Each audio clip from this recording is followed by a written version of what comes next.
Hello everyone, my name is Stefan and welcome to episode 20 of Bedtime Stories Tides of Numenera. We're still here in Cliff's Edge. It is quite big and I get so many quests now that I hardly seem to be able to finish any of them. Because they all come with new kinds of stuff that needs to be done before you can get anywhere. Yeah, let's check up what's going up the stairs. I don't think there's much happening. There's leave the area. Okay. That girl Ren, we need to convince her to come with us. Loss of self. Who is that? Loss of self. This one young woman clutches herself and growls low and continuously under her breath. Pearly white light shimmers from a vial on her wrist and her eyes are red, rimmed as if she has been crying. You've never seen her before, and yet your hands are sweating and your breath catches in your inherited chest. Shame burns in your throat, hot and sour. Body recognizes her, even if you do not. Leave me alone, she mutters, and it's a moment before you realize she is now talking to you. Took my face, stole my family, whisper at me in my own voice. Isn't that enough? Isn't that... She breaks off when she... my head and she... Shut up. Talk loud or talk over her so I can hear you. I hear a woman... You hear a woman in your head? Yes, she says, biting the word like an enemy is a third. But stop talking about her. It brings her forward and she clings. She whines and she won't stop. Please stop talking about her. What's that shining object you're holding? Flinches, but reveals the vial strapped to her wrist, glows with an inner light, and the tiny ripples within seem to moving shadows on her palm. I woke up one night in a building I'd never seen before, she says, soft and low. I found this beneath a pile of blackened skulls. If you shake it, it makes a picture. Watch. She jiggles the vial, holds up her other hand. Instinctive shadows mimic the motion on her palm. That's a dangerous weapon. You should give it to me. That's always good. Intelligence.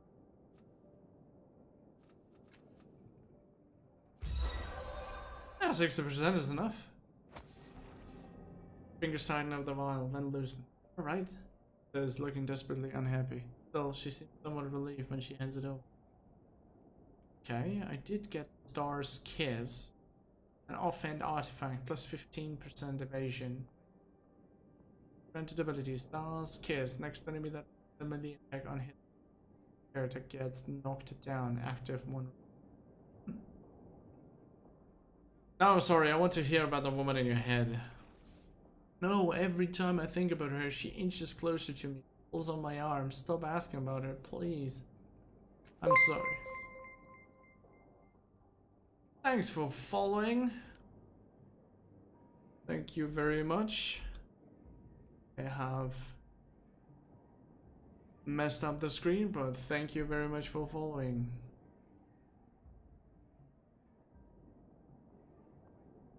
She growls under her breath but does not respond. This is a live show, so mistakes can happen, and it just happened again. I'm sorry, I want to hear about the woman in your hand again. How often do I need to ask her? For a while. Alright.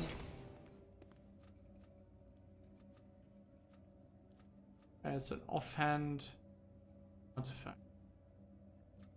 Great. Do that.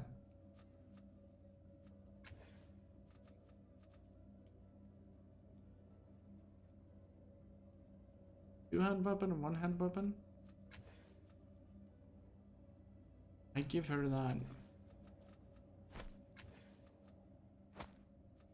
Cool.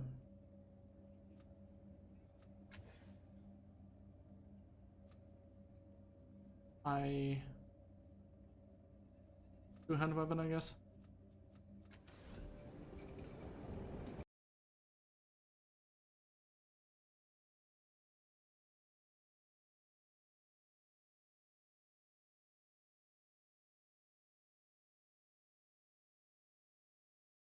So thank you for support to follow my channel. Which Really one of you appreciate it. Calesthesias is the one that likes me? None of us do, Eratus. Are any of them lying? Possibly. So this is a messed up episode from the beginning because I had the wrong overlay on. Doesn't matter, does it? It was a talk show in the beginning anyway. Tormented Levy. This Levy is not like the others you've seen. Wide smile is absent. His oddly shaped eyes are red, wet, and haunted. He stares past you, whispering to himself and turning a small charred object over and over in his hands. He appears to be looking for someone, and having spoken to Finzen, you can imagine who. The aura of shame around him is so powerful that you can practically taste it. Alright, Vincent sent me to find out why you're following him. Yes, he says, the despair melting away. In that moment, he looks like a child with a child's desperate hope. He knows too, doesn't he? He's what he did, what we did. Tears leak from his eyes, trailing down into his mouth as he continued. The machine ripped the year from him to make. I felt the choices unraveling before me. He hugs himself. I see them coming. None of it can be changed. I'll remember that. This for me. The Gilliam Maynard job did happen. A servant caught him, called the levies. They chased him, and he set a fire. His eyes squeezed shut. The fire spread through the neighborhood. People were trapped. People screamed. His hand clenches over the charred toy bird in his palms with a soft crunch. Please tell him. Tell him I am with him, hiding from the mobs, sobbing. Tell him to give me a different year, a better one. What kind of year do you want from Finzen? A year without the blackened door, he says earnestly. Without the hen tangled in the grate, the weeping in the dark places. Silent tears stream down his face. He doesn't seem to be aware of them. Wails rising with the glowing ashes. My arms bound with ragged hope. Every time I'm there, I'm on those last minutes. I try to apologize, but my mouth, fingertips brush at his lips. My mouth is full of dirt and blood. Okay, what kind of you? No, let me ask you about something else. That's mutely. What are you holding there? I am, he says, then grimaces as though his words hurt him. Holding my shame. Hands unfold, one bloody, soot-over-covered finger at a time.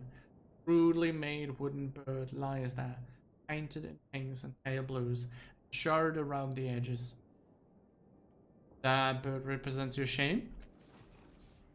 Represents? No, this is my shame. I'm holding it, he swallowed. I can't put it down. What? Very well. Alright, interesting. Look out below! Above! Sideways!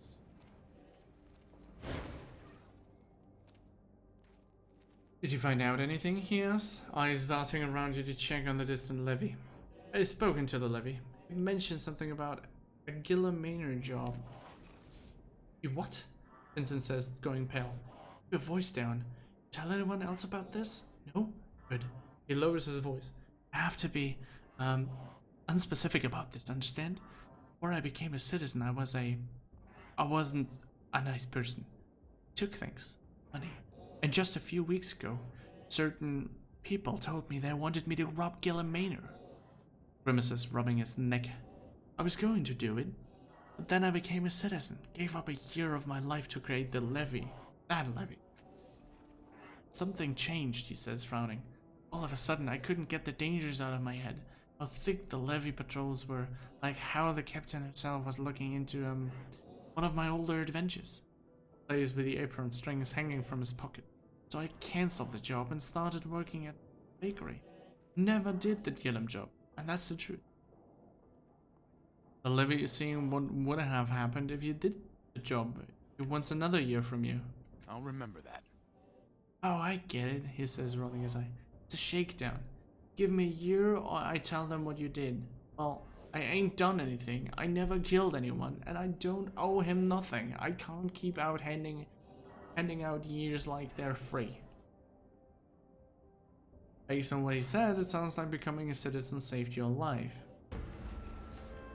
And that was my decision, not his. Making a note. I go up to Government Square and tell the captain of Livy what he's up to. If I had any way of explaining it. Hey, your Livy is following me around and I think it's because he's haunted by my criminal past.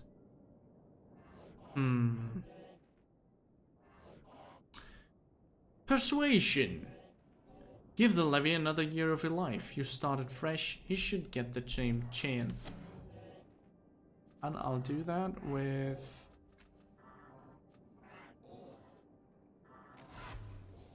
Are you kidding me? 80%? Come on.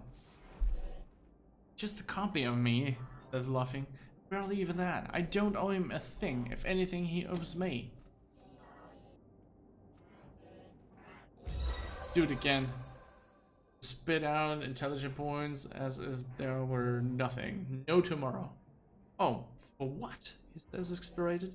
Couple bad dreams? I didn't do anything. He subsides, crossing his arms as if he's cold. Right.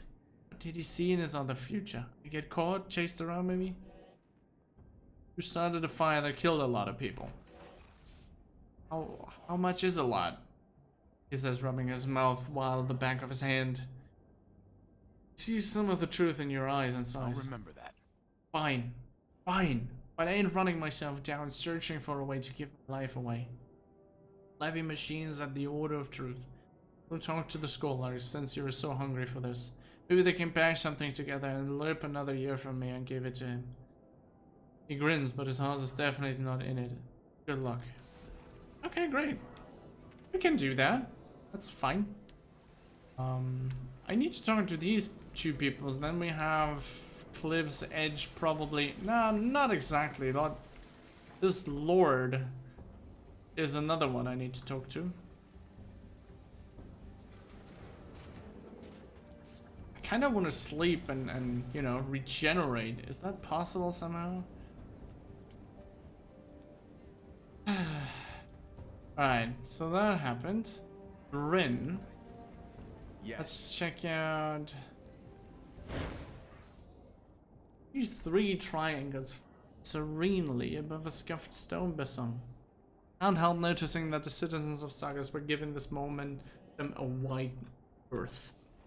Largest triangle shines brightly, radiating a soothing warmth.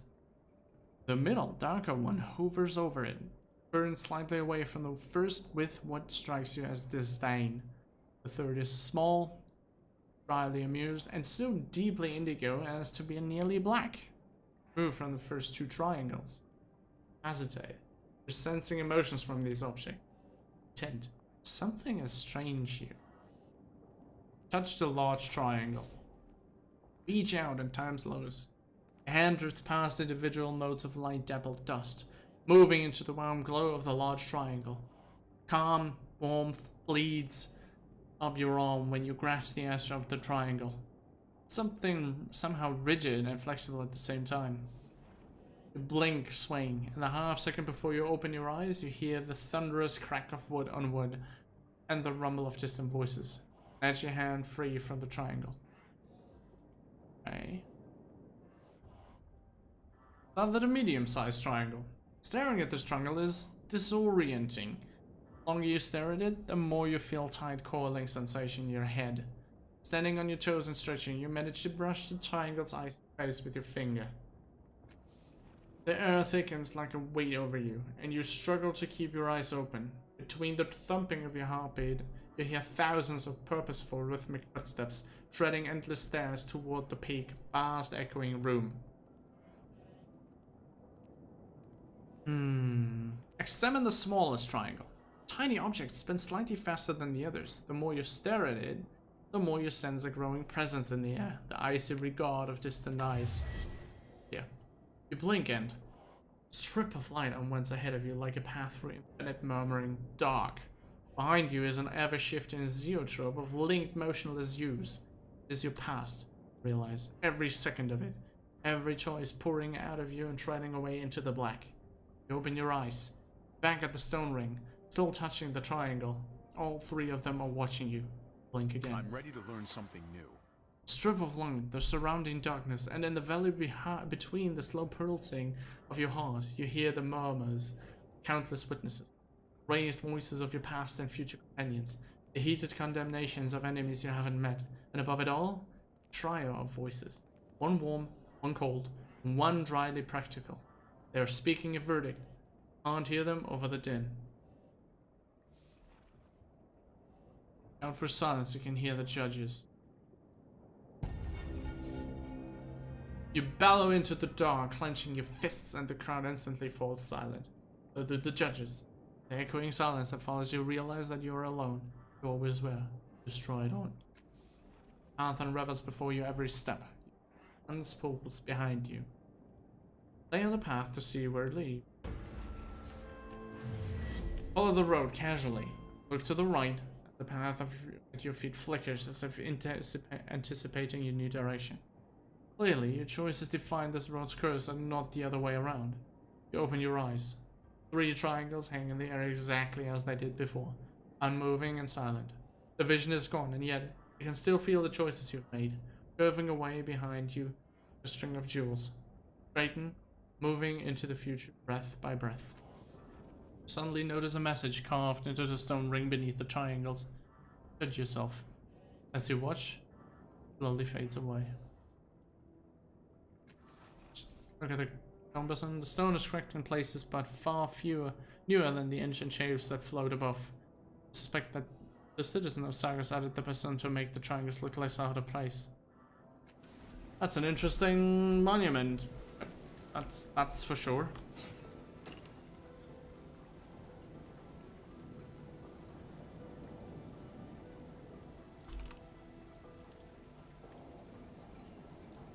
The part 20 started kind of bumpy, but continue on to Aiden Citabo. Large muscled man is practicing some form of martial arts as you lock on. He's wearing an old white rough woven coat with the sleeves torn off, and a red bandana is wrapped tightly around his head. He seems to be moving much faster than his size suggests as is possible. He glides between stances and swiftly as water. His fists are blurring hammers, striking at invisible enemies. His bare, calloused feet snap and slash at their air like knives. Where did you learn to fight like that? By challenging the deadliest creatures and studying their killing blows, he says. Black claws of teeth, but I do the best I can. Very fast. Yes, Aiden says. Rebel's gift. His hand slips around an invisible assailant arm. He snaps it with a snap of his elbow, then crushes his enemy's throat and flips him over his shoulder to the ground. Santu Marai, he shouts, spinning over the invisible adversary corpse to deliver a triangle of jabs to the chest of his next attacker. The entire set of moves took no longer than 4 seconds. Catches you staring and smiles. Must be wondering why I'm shouting. Yes. Not surprised. I must look like a lunatic, he says before sparing his opponent's jugular with 3 fingers. Constant thrust helps me focus my breathing. Strength and will. It reminds me of how weak I was and how strong I've become. Years ago, I was a starving beggar. Managed to steal a wedge of pie crust. I was terrified that someone else would take it from me. I hid inside that metal structure over there to enjoy my feast. Bite of the hidden quip, he says, following his enemy's eyes. The stale crust crumbled into pieces between my eager fingers, and something strange happened. They drifted toward the ground like the softest of snowflakes. I was able to pluck each of them from the air before they fell. At first I was delighted, and I wept. How far I had fallen. Had I fallen, that clean food was a miracle, he sighs and delivers 4 more blows to the air's belly. But the miracles never end. The longer I lived in that shelter, the more I could slow the world by concentrating. I swore to never waste this gift. I would honor it by becoming stronger, faster. I would challenge the predators of the world and take their killing blows from them. I would never be prey again. Crush Stomp! I'll bet I'm faster than you. You're not the first of things, though, he says casually, snapping at Silent's neck. I should warn you that all the others are dead. That's not a threat. I only fight to the death. flings the invisible corpse aside. Before I accept your challenge, need to see if you're good enough to face me. His fist lashes toward you. Juryless kiss. Kiss. Initiative and quick fingers block the punch and strike back.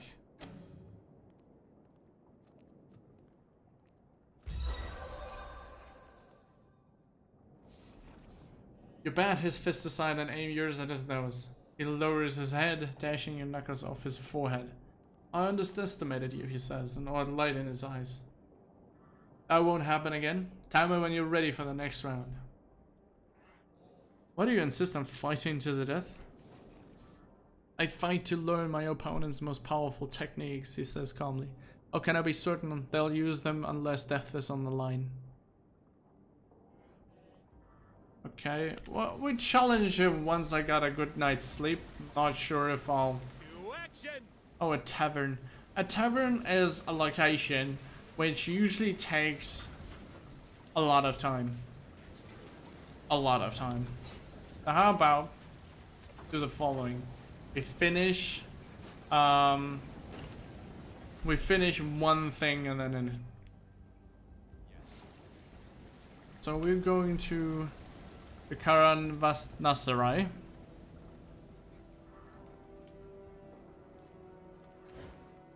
Not sure if that's the right thing to be.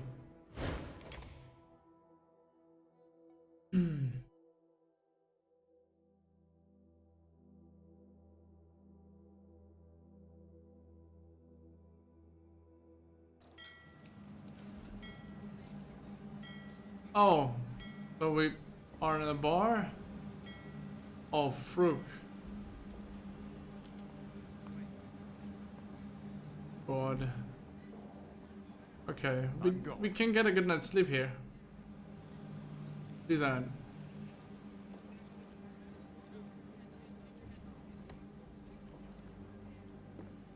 Dr. Tranquility. Like a room for the night. 20 shins per person, so that's 80 shins. Yeah. Thank you.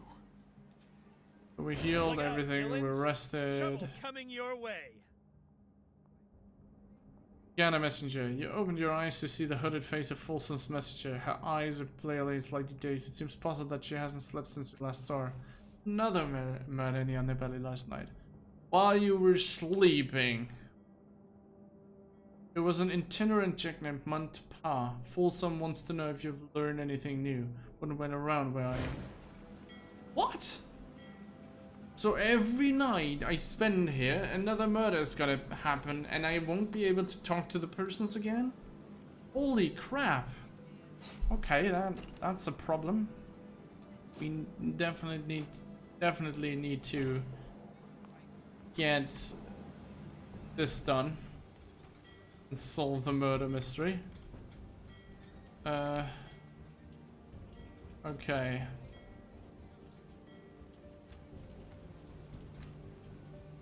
We have merchants. Okay. Of course. Let's finish that with the levy. I want to finish at least one quest. I mean, come on.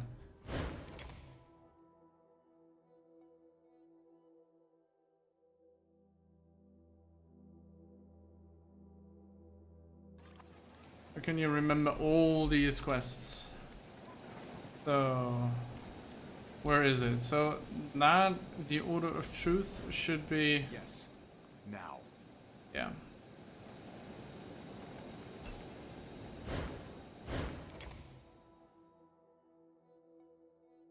This is where the magic happens. Wow. Min of Tanlyang.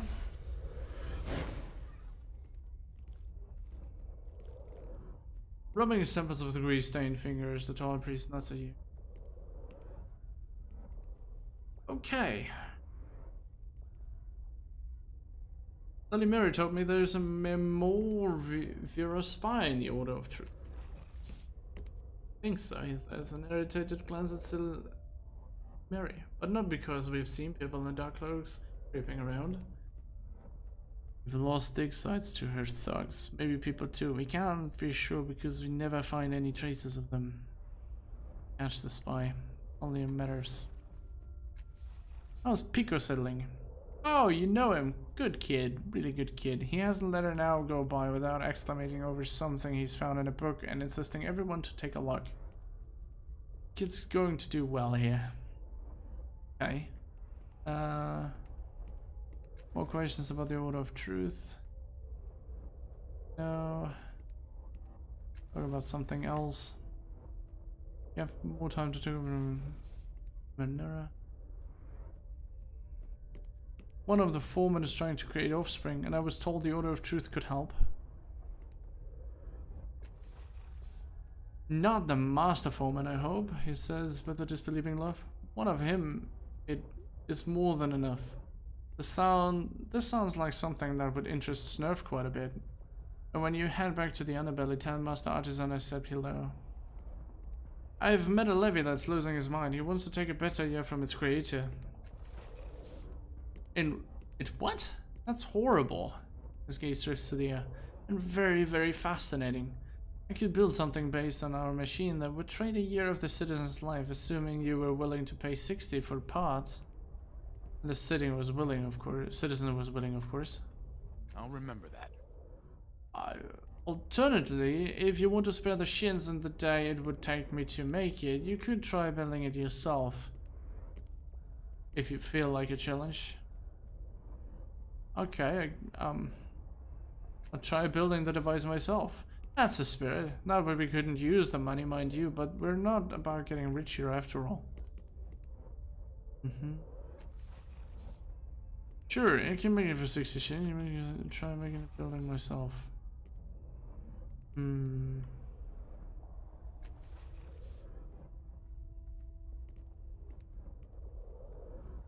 Okay, that. So it's still not done. I need to build a machine now? Oh man. Oh, come on. Okay. Snurf. Snurf.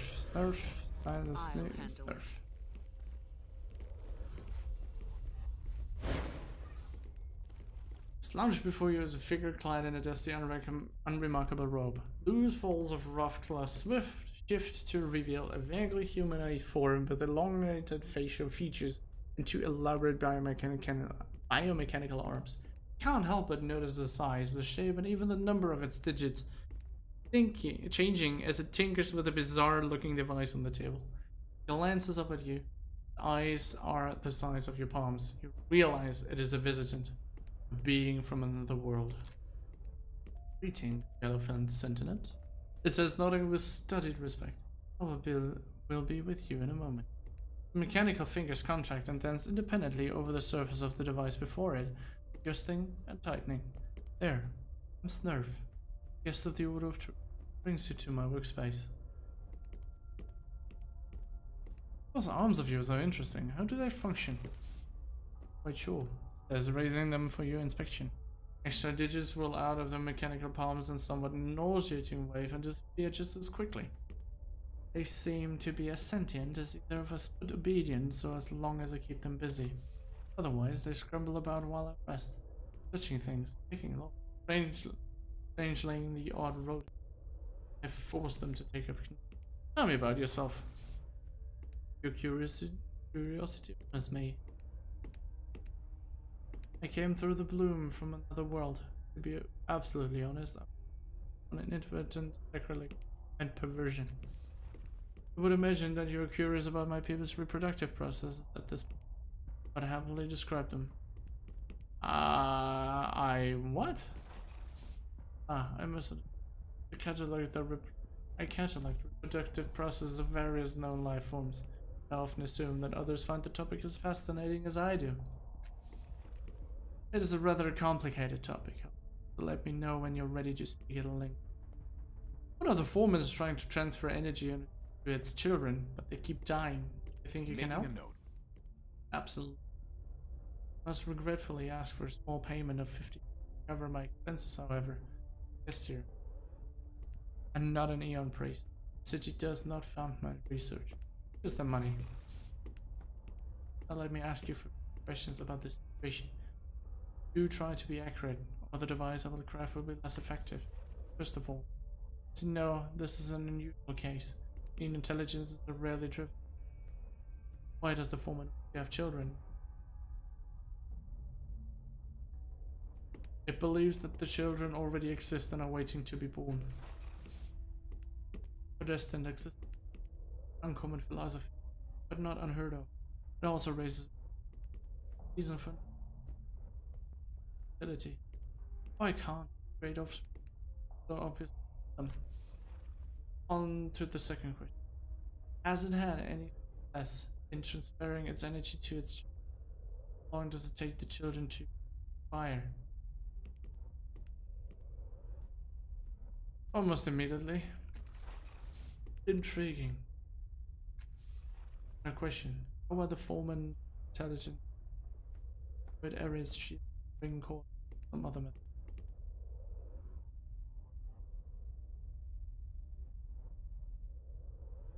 Oh dear. I don't know anymore. In void areas, I think? Hope so. At any rate, I shall get to work. This should not take long. I'll remember that. Here you are, Snow says, laying a heavy cylinder on the table with magnetic clink. Short, there's nothing wrong with a foreman's body. It wants to have children. Therefore, something in the intelligence's governing spirit, sub-intelligence, if you will, must be blocking the energy transfer. Attaching this device to the forward should disable the sub-intelligence defenses. Look. Okay. Very well. Thank you. Check out the device. It's a quest item. Heavy metallic cylinder bristling with tubes and wires. Small smoker light pulses from within. Appears to be an energy transfer device tuned to a very specific purpose. Cool. Interesting. Oh! I can level up. Increase stat pools. We increase...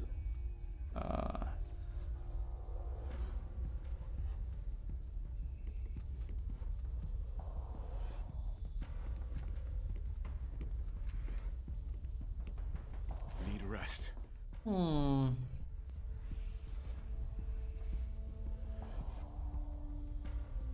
Regain 30% of points spent on effort whenever you fail a non-combat test or armor expert. Allows characters of any type to wear armor with limited costs.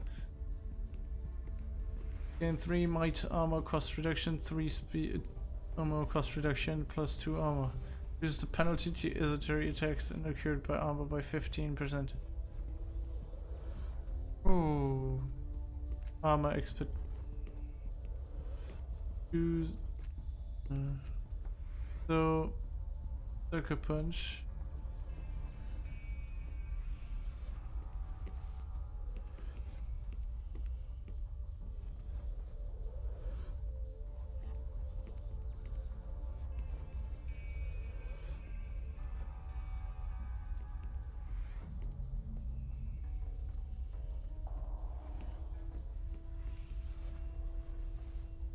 Oh, there's these teleporters here.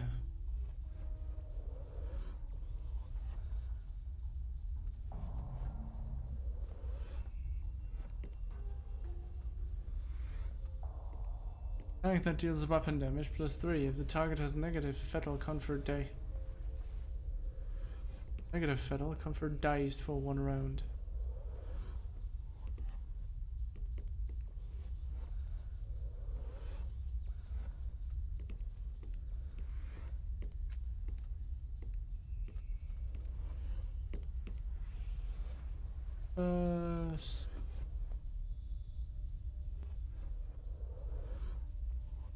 And intimidation is really bad.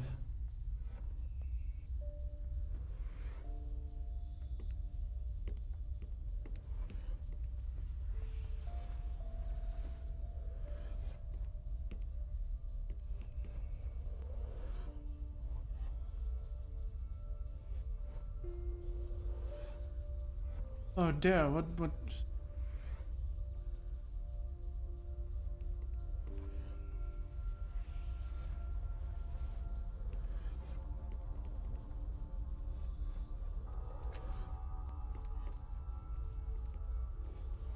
make that a thing. Well, that happened. Well, that was in episode 20. Hope you enjoyed it as much as I did. Unfortunately, I messed up at the beginning, but that shouldn't be too bad. We are ready to finish some of the quests. It's about time, but it seems like every quest goes on forever. Thank you for watching. Goodbye.